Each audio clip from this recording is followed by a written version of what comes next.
สวัสดีครับวันนี้มาพบกับผมจอดได้ใหญ่แล้วครับวันนี้ผมจะมันหวันแหงที่แม่น้ำเมยไก่แล้วนะเพื่อนๆวันนี้เพราะว่าเมื่อวานก่อนน้ำขึ้นเยอะมากแล้วครับผมวันนี้เราจะมาหวันแหงกันวันนี้เป็นวันที่น้ำลดเราจะมาดูกันว่าเราจะได้ปลาหรือเปล่าครับวันนี้ผมมากับผู้หญิงตัวเล่เลยครับเฮ้ยตัวแห่ครับผู้หญิงตัวเล่ไม่ยุ่งครับตรงนี้ผู้หญิงตัวเล่ไปทำงานนะครับวันนี้เรามากัน2 คนเราดูกันว่าวันนี้เราจะได้ปลาหรือเปล่าครับเพื่อนเราจะหวันแหดูนะครับแหงของเรามันใหญ่เกินนะครับเพื่อนที่จริงนี่ นั่งแหงนี่มันไม่ใหญ่หรอกครับแต่ว่าแหงมันกว้างครับเพื่อนๆที่ผมจะน่าจะเอาแหงตัวเล็กๆตัวซากๆมาครับแต่ว่าคืออันนี้ไม่รู้ว่าเราจะได้ปลาหรือเปล่านะที่ว่าถ้าเราโชคดีก็เราอาจจะได้นะ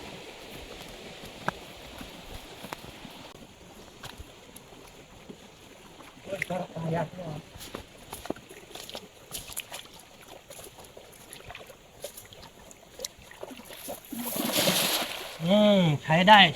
เพื่อนมาดูกันนะคะทุกคนว่าจะได้กี่ตัวนะคะทุกคน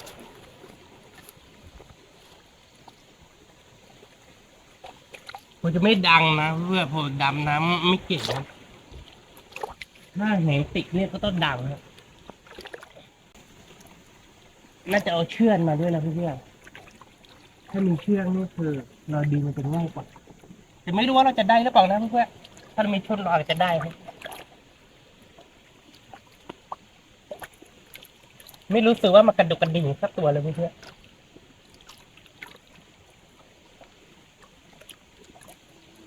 ๆบ้าหูจีนหน้าบดอะ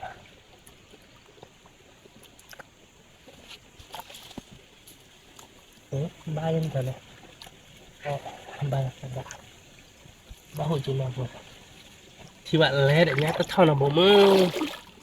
อน่าจะโดนตัวหนึ่งอืมมันกระดุกกระดิ่งอยู่โอ้ปลาตัวใหญ่เพื่อนๆโอ้โหตัวเลยนะคะทุกคนได้2 ตัวเลยมากเลย มาดูกัน ใหญ่มากเลยนะคะทุกคน โอ้เจ๋งเพื่อนมาดูกันโอ้ยดีใจครับ นี่ค่ะทุกคนตัวใหญ่มากเลยนะคะทุกคน ปากกาโดครับเพื่อนๆปากกาโดนะฮะยักษ์ก้อนแรกครับผมโอ้ยโอ้โหเราโชคดีครับเพื่อนๆไม่รู้เราจะได้เพิ่มหรือเปล่านะปันอะไรครับเพื่อนๆปันกดหรือเปล่าผมเรียกไม่ถูกนะน่าจะเป็นปันกดหรือว่าปลาอะไรสักอย่างหนึ่งนะฮะโอ้โหได้2 ตัวเลยนะคะทุกคน 2 ตัวแล้วจ้า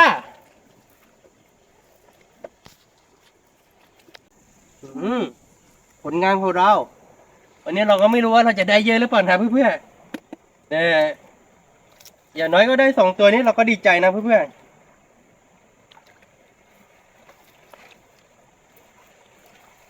แล้วน้องสุดเจ๊แบบสุดเจ๊เนี่ยไอ้พี่น้องสุดกิน ทุกคนเราจะไปจุบอึ่งกันนะคะทุกคน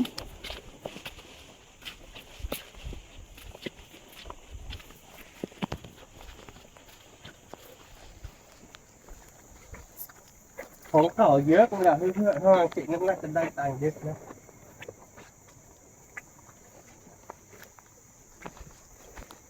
จุดนี้นิดเดียวเท่านี้อะเดี๋ยวผมจะลองดูนะได้นิดเดียวเองฮะ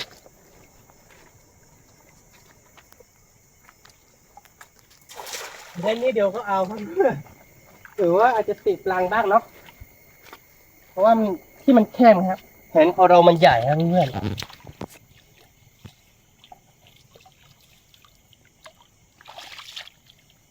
มีก้อนหินเยอะไม่รู้มันจะติดปลังหรือเปล่าถ้าปลังไปอยู่ในซอกหินนี่คือ มันจะไม่ขึ้นมาน่าจะไม่ติดนะเพื่อนเพราะมันเป็นที่มันแคบเกิน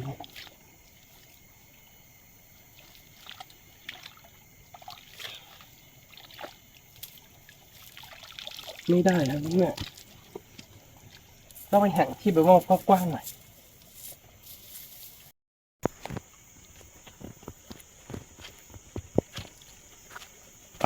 ลองตรงนี้นะเนี่ยลองตรงที่แคบๆนี่แหละ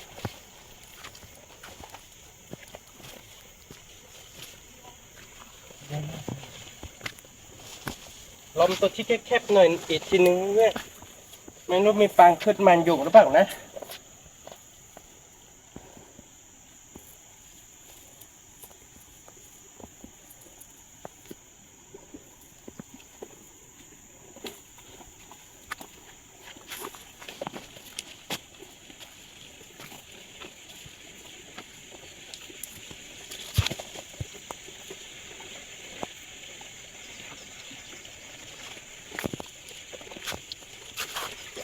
โยนให้ถึงหนังนะพี่เนี่ย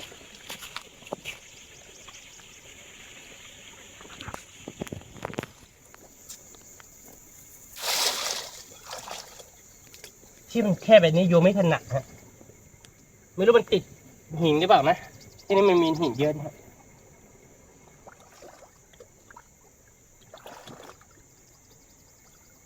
ผมว่าคุณจะมีสักตัวหนึ่งอะ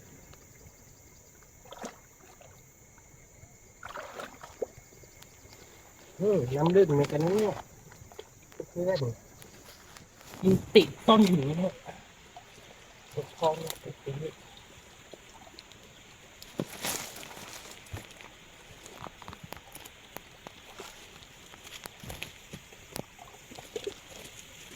อืมแล้วมันลึกลงไปเรื่อยๆอ๋อมันติดก้อนหินฮะ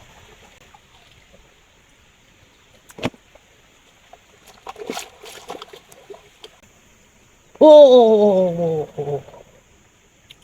โอ้เจอแล้วโบลี่โอ้เลิกช่วยเลย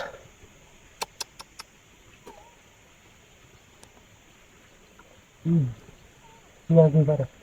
อะไรอย่างเงี้ยเยอะขึ้นโอ้โหเพื่อนเมื่อกี้มันโดนตัวหนึ่งนะแต่ว่ามันน่าจะออกไปแล้วแหละก้อนหินลูกใหญ่อะเพื่อนดูสิก้อนหินอ๋อเว็บบ้านย่าโบดอะพ่อบ้านได้ทุกแหละ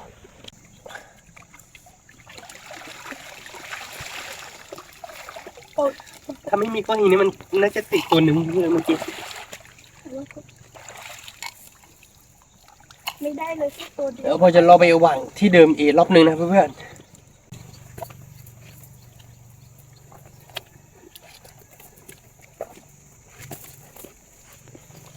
รอที่เดิมอีกรอบหนึ่งนะเพื่อน เอง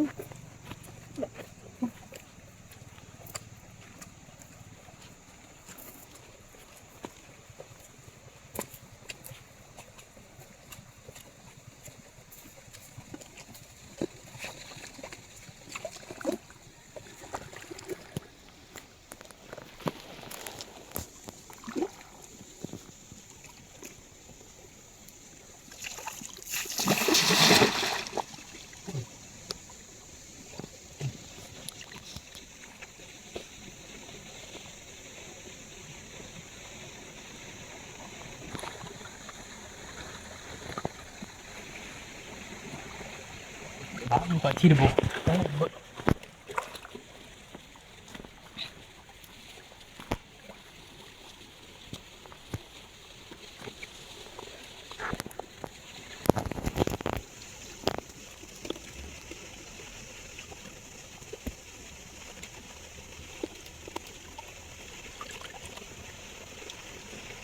Lily. Ồ, ไม่ได้ปลังนะเพื่อนเราไม่ได้ปลังเลยอยู่ที่ว่าเราได้สองตัวแล้วเราดีใจเกินไปหรือเปล่าเราก็ไม่รู้นะ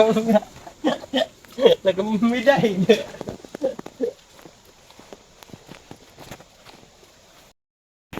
ดูกันนะครับ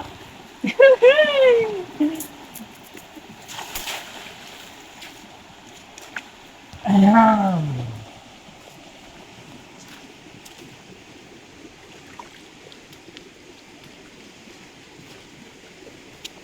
เราจะหยุดอย่างนี้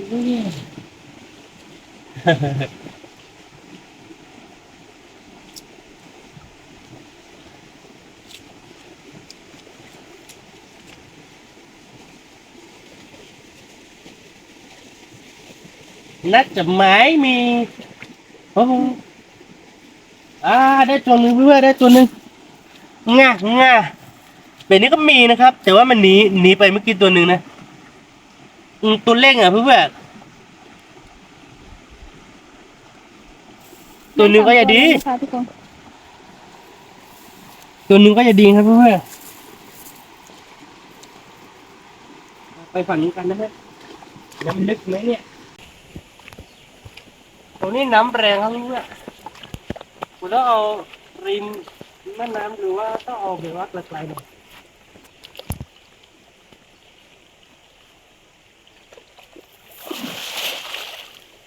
โอ้โหน้ำแรงมากเลยเพื่อนๆ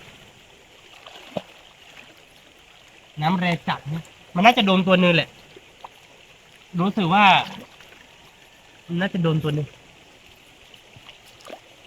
แต่ว่าตัวเล็กตัวใหญ่ผมยังไม่รู้เลยน้ำแรงมากเลยหรือว่ามันหลุดไปนะอีกแค่เพราะนี่กินบักกว่าดนะ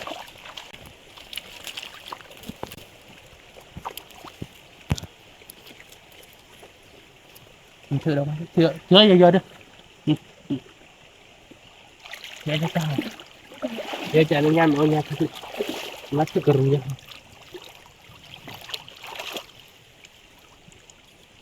เดี๋ยวเนี่ยเหมือนบ้านในคนเราแล้วเท่าไหร่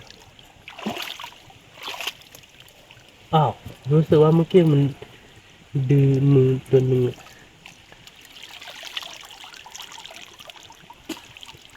หลุดไปแล้วเพื่อนมันจะมีสิมันไม่น่าจะ นะคะทุกคน มีแต่ใบไม้เพื่อนๆน้ำแรงจัดน้ำแรงมากเลยเมื่อกี้ใบไม้เต็มเลย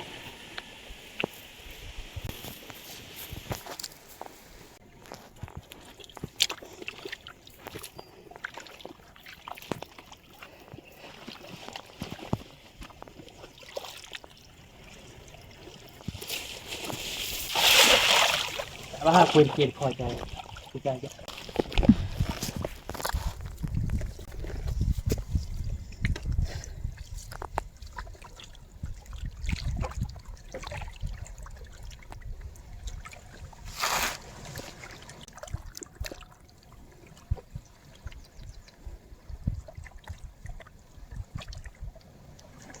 มาเลยมาเรียก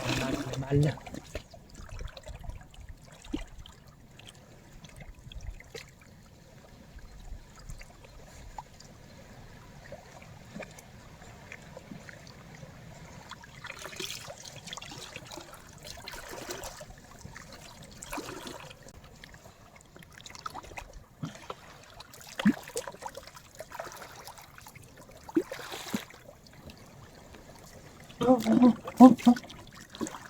ได้ตัวหนึงเพื่อนๆยังไม่รู้ว่ามันหลุดไปหรือยังเนี่ยได้นะได้อยู่แล้วแหละตัวหนึ่งมือตะกีน่ะน่าจะอยู่ข้างในแล้วนั่นโอ้โห ว้าว ตัวใหญ่มากเลย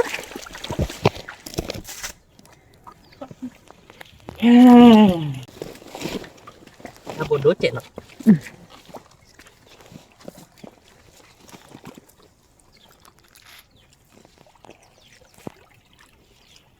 ปันกดเพื่อนๆใช่หรือเปล่าไม่รู้นะนี่ตัวใหญ่กว่าตัวเมื่อกี้ฮะเพื่อนๆได้ยินเสียงร้อนไหม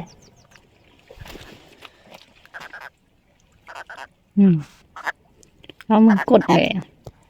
นี่เพื่อนๆตัวแรกของเราตัวเลขหวังเห็นไหมนี่ตัวแรกของเราตัวที่สองฮ่า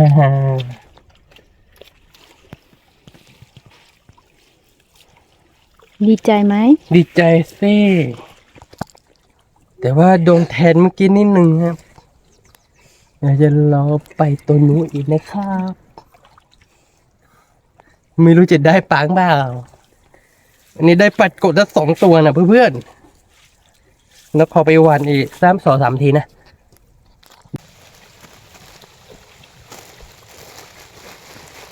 เดี๋ยวผมจะพาเพื่อนๆไปดูน้ำตกนะ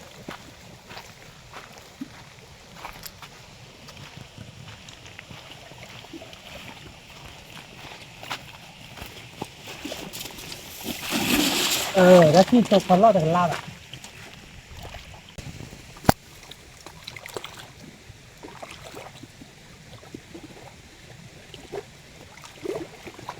เจอบะหมี่กินมาบุกน่าจะไม่ดงไม่กระดกกระดี่อะไรนะ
โอ้โหเล่นเลยก็เริ่มจันบ้าอยู่หรอน้องก็เลยเลิกติดหลีอ่ะเลิกจับยังอยากโอ้ยม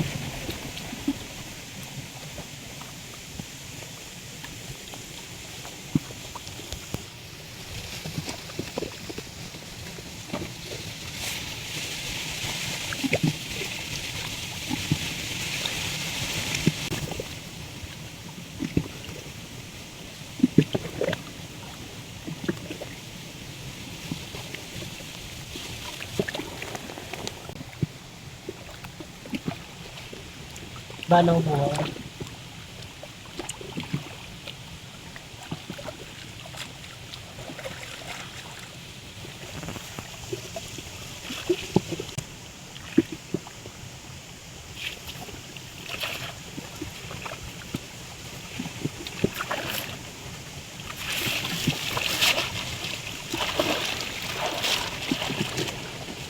ได้ไหม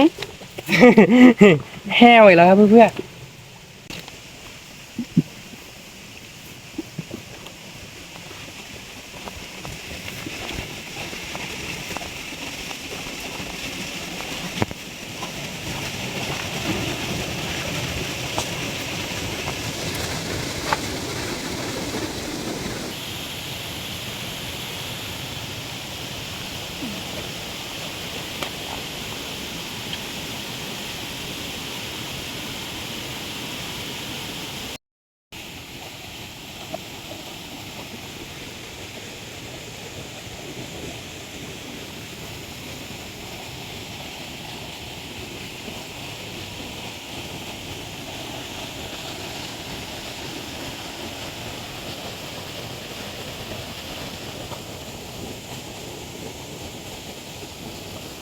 สดสวยมากเลย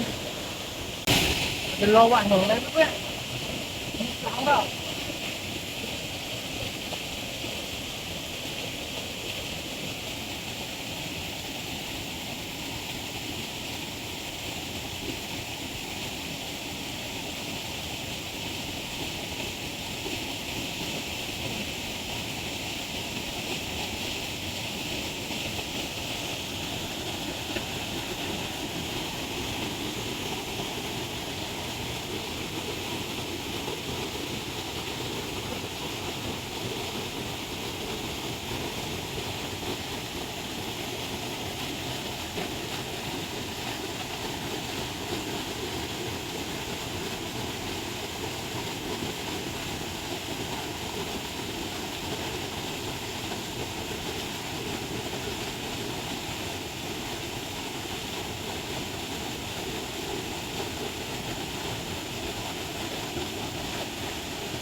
คือแบบ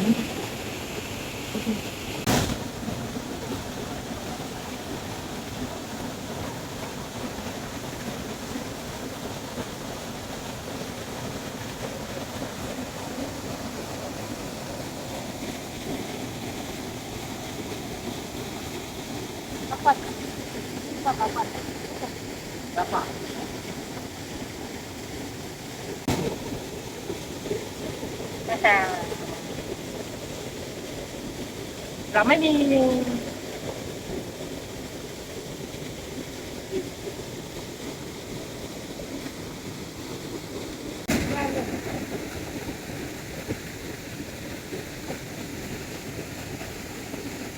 ก็คือ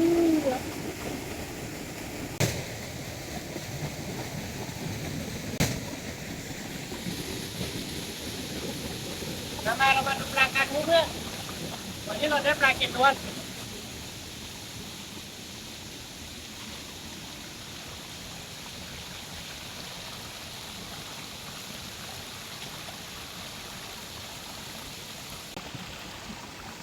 เนี่ยดูแล้วนะดู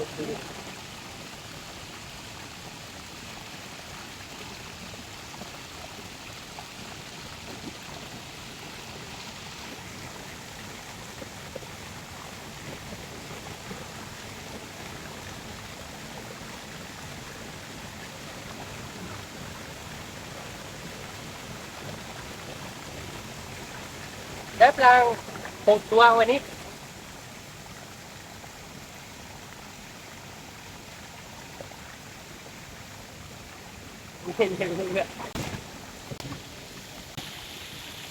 เอาละเพื่อนๆสำหรับที่นี้ก็เราได้ปลาไม่เยอะนะ